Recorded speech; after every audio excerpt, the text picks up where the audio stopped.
students of Ghana Christian International High School, and we urge you all to subscribe to his GOV TV. Thank you. Hello there. You are welcome to his GOV TV.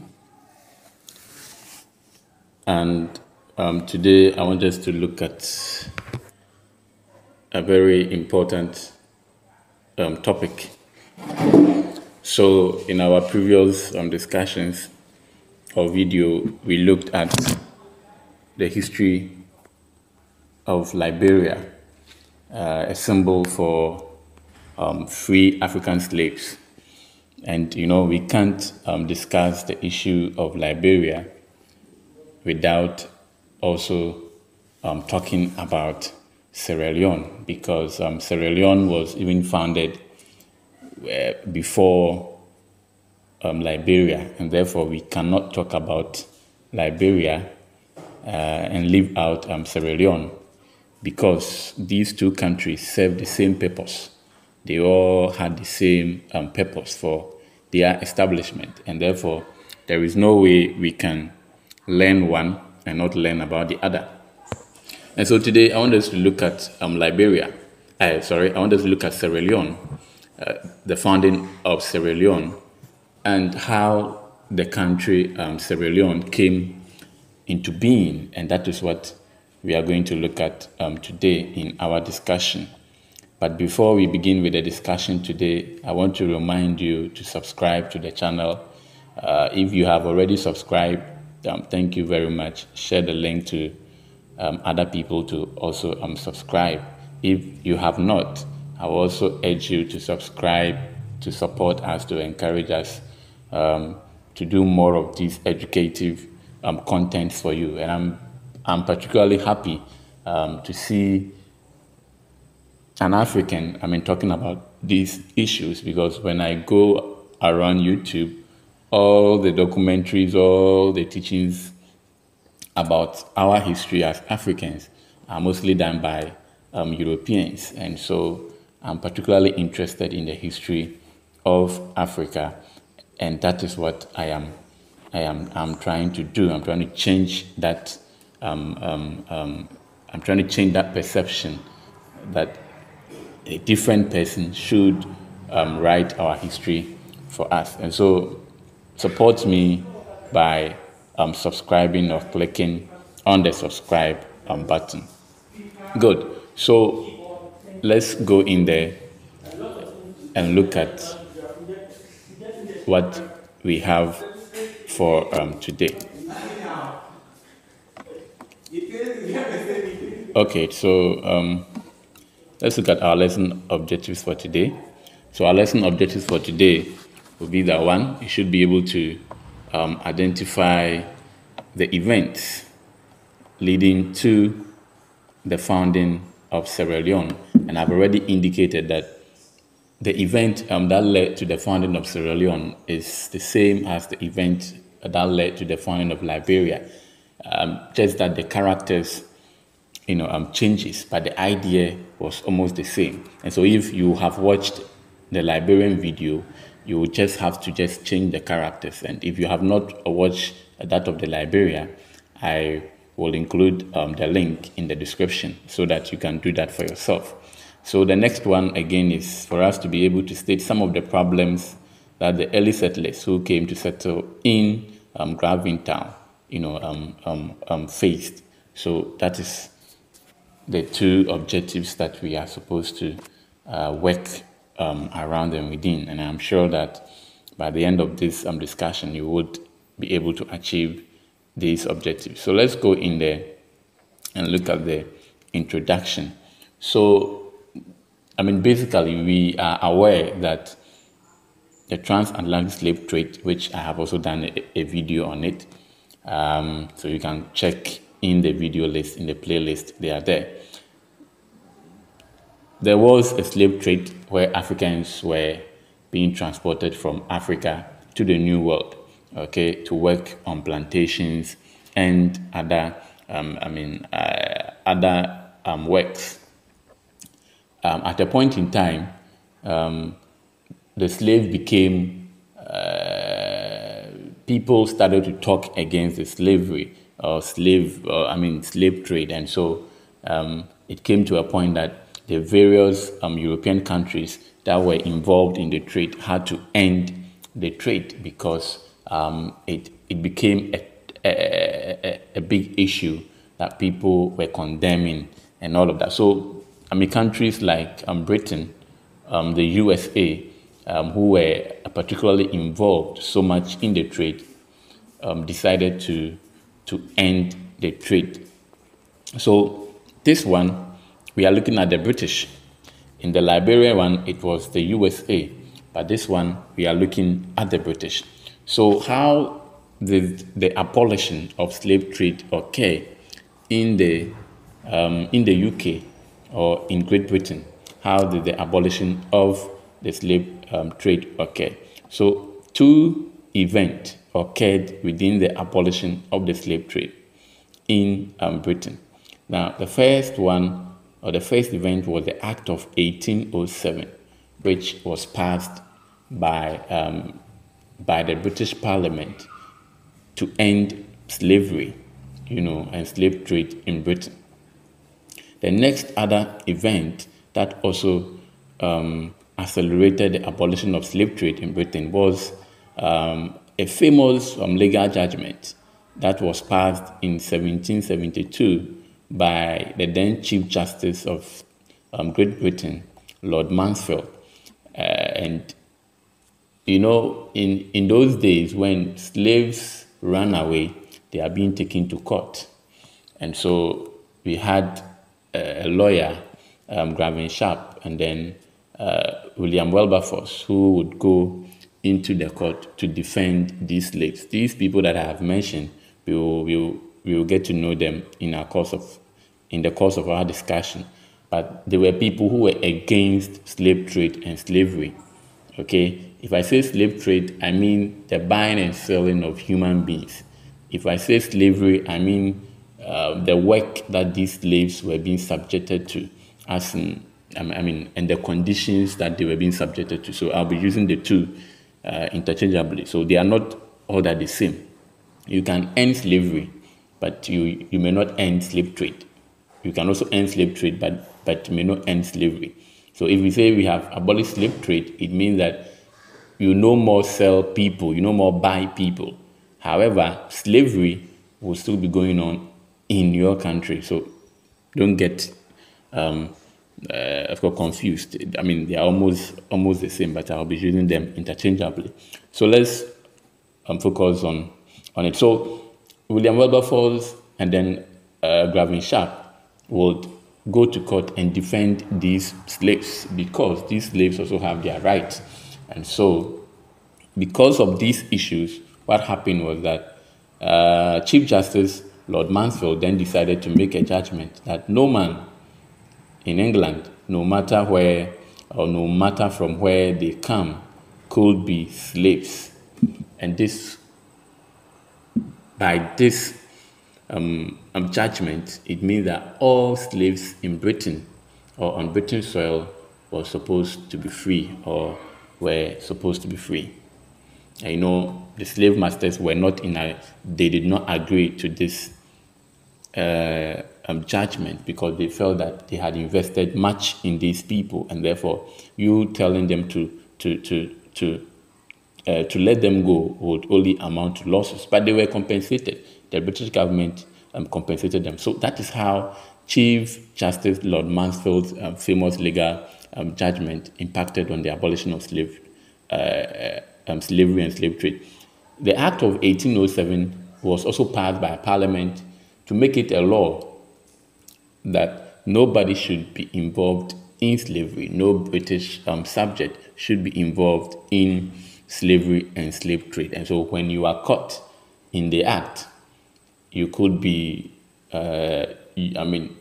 taken to court or you could be sentenced. There are various reasons why the British decided to abolish slave trade, and basically it was as a result of the Industrial Revolution which had occurred in Europe. Now machines came to do the work that these slaves were doing, and therefore the the slaves were no more needed. The only thing that they needed was a handful, a small people, a little, quite a few people to work on these machines, to do the same work that the slaves were doing. And so basically that was that, but that is a different thing altogether. I don't want to go in there. But basically what you should know is that it was because of the Industrial Revolution that led to the abolition of slave trade in Britain. Mainly, even though there are other reasons for that. Good. So when these two events occurred, 1807 and 1772, what then happened was that most enslaved Africans in Britain were now supposed to be free, and therefore all African slaves in England became free, and they were numbered about 15,000 of them were all supposed to be free. Their slave masters gave them their freedom. They left them to go into the world and fend for themselves. Okay, and fend for themselves. Now, so it means that now we have 15,000 and more slaves in Britain. Bear in mind that these slaves have not been to school. They have not had any education. No work. Imagine you have been working, you have been a slave to somebody for 20 years, 30 years, and now you've been asked to go and fend for yourself. Ask yourself, how are you going to survive? You understand? And even these numbers even grew larger. The 15,000 that were given freedom as a result of the Act of 1807. These enslaved Africans even increased in number. And the reason was that because of the American War of Independence, America, or the US, was a colony of Great Britain. So the 13 colonies that initially started the US started to demand for their freedom, independence from the crown, that's the crown queen in the UK. And so what happened was that they needed soldiers to fight the British. So the Americans needed soldiers to fight the British, the same way the British also needed soldiers to fight the Americans. And so the British promised certain enslaved Africans, especially those in the US, the British promised them that when you fight on our behalf, we are going to grant you freedom. Actually, they were promised that they will be taken to Nova Scotia, and Nova Scotia is today in modern day Canada. Okay, so they were promised that they will be taken to Nova Scotia, but then that did not happen. So the British, after the war, had to honor the promises that they had given to these enslaved Africans who fought on the side of British in the American War of Independence.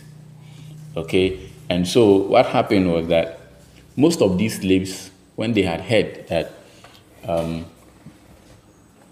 in Britain or in England, there is no slave. There is no slavery in England as a result of the 1807 and then the Lord Mansfield's legal judgment. They all wanted to go to Britain, where they will be free, and so the British had to honor that promises. Nova Scotia, they couldn't honor the promise of taking these slaves to Nova Scotia, even though some were taken there, but they didn't get lands, So that also increased the number of slaves in Britain. Okay, that also increased the number of slaves in Britain. So now let's come to look at how then was the country today we know, Sierra Leone, founded.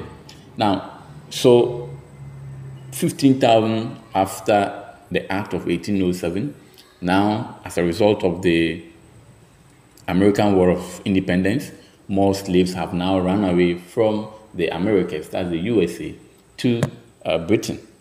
in hope that they'll be given lands in Nova Scotia. So more and more of these Negroes, Africans, were now in Great Britain. So, like I already indicated, they had no education. Most of them had no skills. All that they had knew all their life was, working in the plantation. So you can imagine how miserable, that these slaves are going to be. They are going to be miserable. They are going to be unemployed. They are going to be jobless. Okay, why? Because they have no skill. They have not been to school. And so that was going to be a problem for them. Even aside this, there was racism everywhere because of the perception that the whites at that time had about Africans, that Africans were people with no souls. Africans were backward people, were uncivilized people, that Africans were cursed. So all these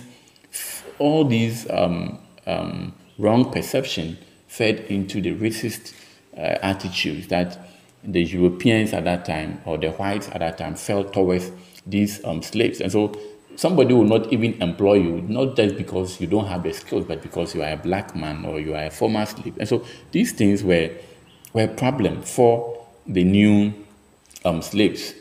Okay, and so their life became miserable, and I guess they were on the streets begging, okay, for whatsoever that they were begging for. So then came something had to be done, something had to be done about the issue. And so in 1787, what happened was that some group of Englishmen decided to do something about these Negroes. So they decided to send them back to Africa, to where they were taken. And there they felt that these Negroes or freedmen would get total freedom and do something for themselves. So they decided to take them to the coast of Sierra Leone. So they acquired a land in Sierra Leone and decided to take these African slaves back to Sierra Leone. So that's a ship that brought the slaves to Sierra Leone, as you've seen it there. Now, let's then look here. So a land was acquired by these men who had formed the anti-slavery committee. Okay, so they have formed the anti-slavery committee, and Gavin Sharp, Thomas Clarkson, and then who else? William Wilberforce. All these people were part of this committee, and they ensured that these miserable Negroes or free slaves were taken back to Africa. And so they acquired a land. A land was, acquired from a certain king known as King Tom. And I really love the name. I'm sure some of your colleagues have that as their nickname, King Tom. So they bought a land. These men, Englishmen, bought a land from King Tom, who was the ruler over the Tame people. Okay, and I'm sure these people are still there in Sierra Leone. And they bought the land at a cost of 59 euros. And this was paid in kind. So it wasn't paid with money. Okay, it was paid in kind. In kind in the sense that they were giving items for the land. And so like a barter trade system. So you give me the land. So some of the items that they bartered for were ram, ammunitions, guns and gunpowders, cotton cloth. So these were the items that the Englishmen used to purchase the land from King Tom along the coast of Sierra Leone. And so total, after the land had been acquired, now we need to send these slaves back to Africa. And so a total of 411 Negroes, sailed in the first two ships. So the first two ships that came to Sierra Leone was full of 411 Negroes or slaves. So they were to begin an infant colony, to begin the colony, to begin building the city the country known as Sierra Leone today. So 411, and you can imagine that these 411 were not many. I mean, 411, they are not many. They were not many. So upon arrival, these 411 went through the bushes, went to a highland area because they were stationed along the coast. So they went through the bushes, went to a highland area, and they decided to raise the British flag on a hill over there. And what they decided to do was that they called their new home Town, and then the Town was later changed to Freetown. Okay, now Town, because Gavin Sharp, as I have already indicated, Gavin Sharp played an instrumental role in ensuring that these slaves were taken to Africa, and so that accounted for the reason why they named the town Gravin Town. That's the town of Gavin Sharp. But then later it was changed to Freetown, and today Freetown happens to be the capital town of Sierra Leone, as Monrovia became the capital town of Liberia today.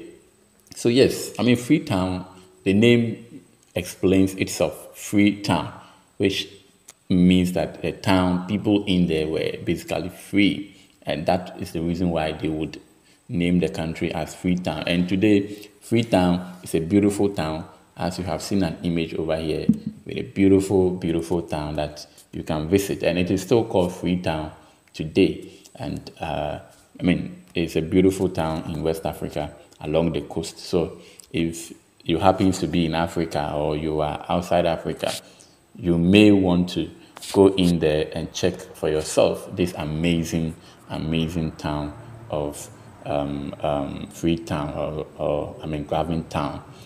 Good. So that was some of them. But bear in mind that these colonies or these early settlers did not find it easy settling in Gavin Town.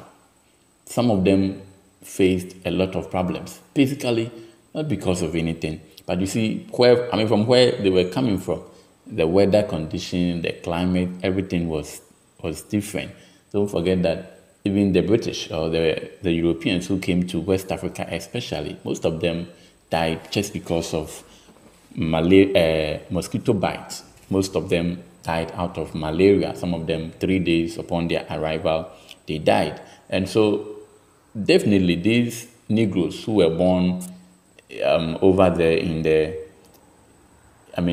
Great Britain would also experience a similar problem. So sicknesses like fever led to the death of many of the Negroes. As I already indicated, there were only 411. And so if a sickness like fever also struck in them, then you should understand that their number is going to reduce, and that would eventually even can lead to the collapse of the colony. And so it was a big problem for them. Again, supplies were also hard to obtain. Don't forget that this colony, they were brought there by certain men, English men, and they had formed a company that was in charge of keeping the colony. And so these companies were the ones that were giving them supplies, food and other things, clothing and stuff like that. But these things were very hard to come by. Bear in mind that the people who went to settle in Sierra Leone, in Gavin Town, later known as Freetown, were people who had never been to school, people who most of them did not have anything, no skill, no nothing. So you can imagine, how are these people going to fend for themselves, because they have never been to school, it's just that they have just been placed there. Fend for yourself, and that is going to be very, very difficult. And so today, if you see that the country Sierra Leone is not that developed as compared to other African countries, their economy is still dependent on the West. This could be a factor as to why today Sierra Leone is it's what it is today, even though they have made some strides. But comparing Sierra Leone to other African countries, you could see that they are way behind. Okay, and this could be a problem. Partly could be a reason for that event, or for that. So supplies were very hard because they were relying on these companies to survive. Okay, good. And also money was also very, very short. Money was hard to come by. Again, like I said, they were depending on this company for their survival, and therefore these things were very, very hard for them. And this could lead to death, because hunger, could lead to their death, and so many things. So these problems threatened the survival of the colony. Okay, it threatened the survival of the colony. The colony nearly collapsed because of some of these problems. But we have good news. The colony did not actually collapse because of something. You see, the determination of the Negroes at that time was very high. They were determined, their spirit was high, so much so that they were determined to stay in Graventown no matter what, because these people valued their history, their freedom.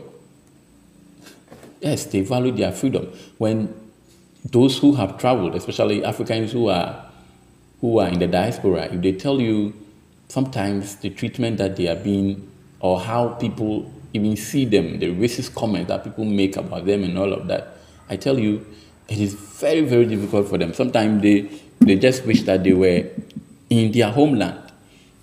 And so these early settlers, free Negroes, they actually valued their freedom, and so they were determined to stay on, even though a lot of them, were dying. But something interesting happened. There was a certain man amongst them called Thomas Peters, and that is the image, that is a statue of Thomas Peters in Sierra Leone, honoring him. This man, Thomas Peters, was a politician, but he was part of the soldiers who fought on the side of the British in the American War of 1777, American War of Independence. And so he was part of those that the British had promised to give lands in Nova Scotia.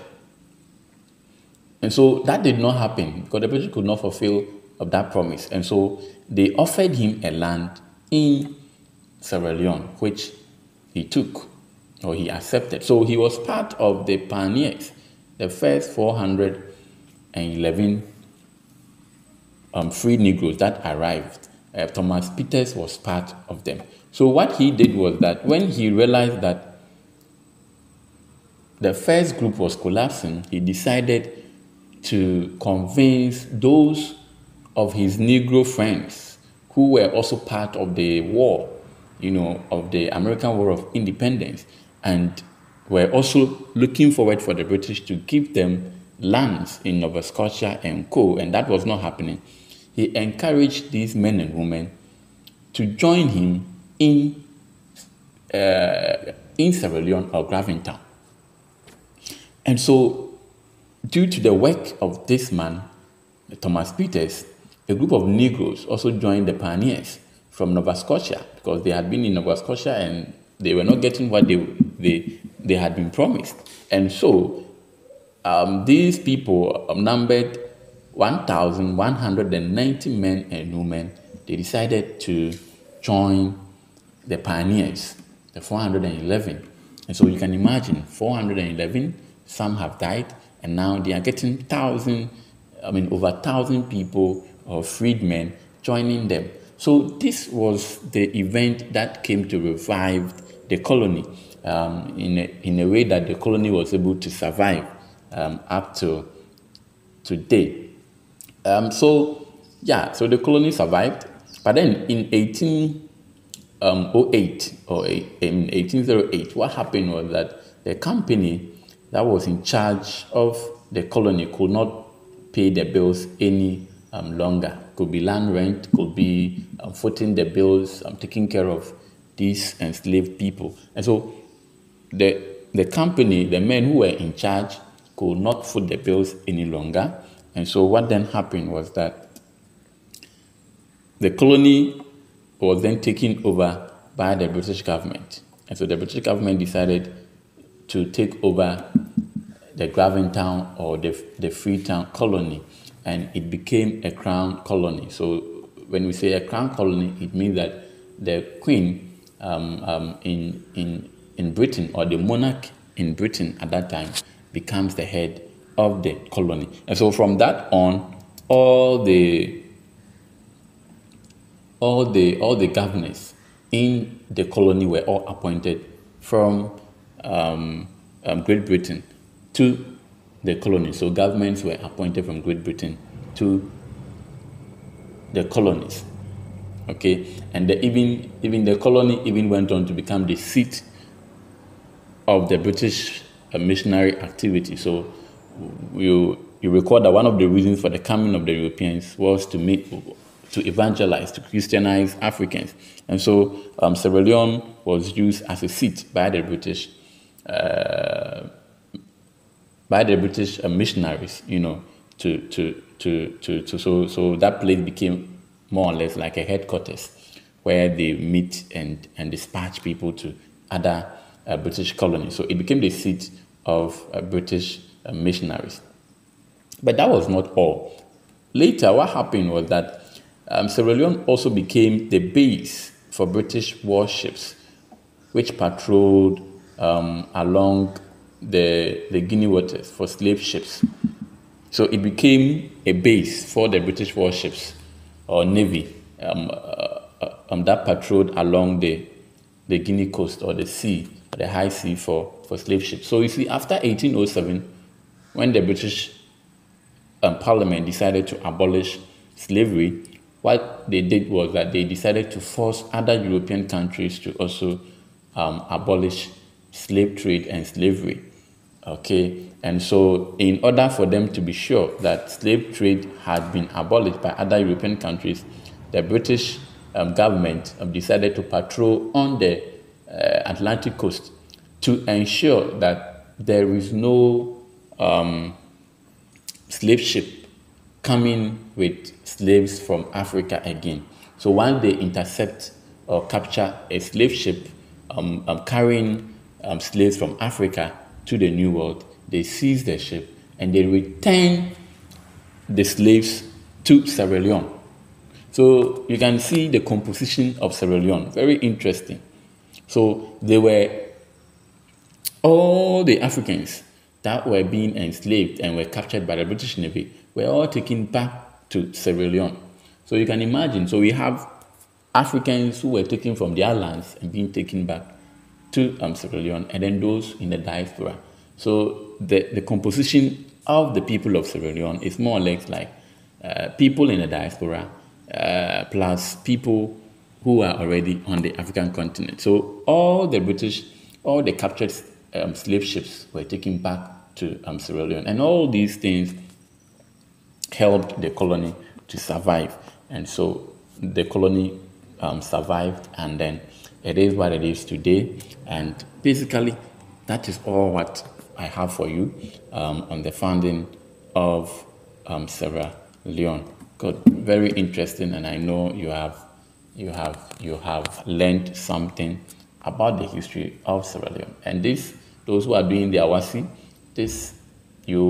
especially they will ask you so many questions about some of the things that I have talked about here. Good. So before we go, subscribe to the channel and also TV, first among equals. Bye.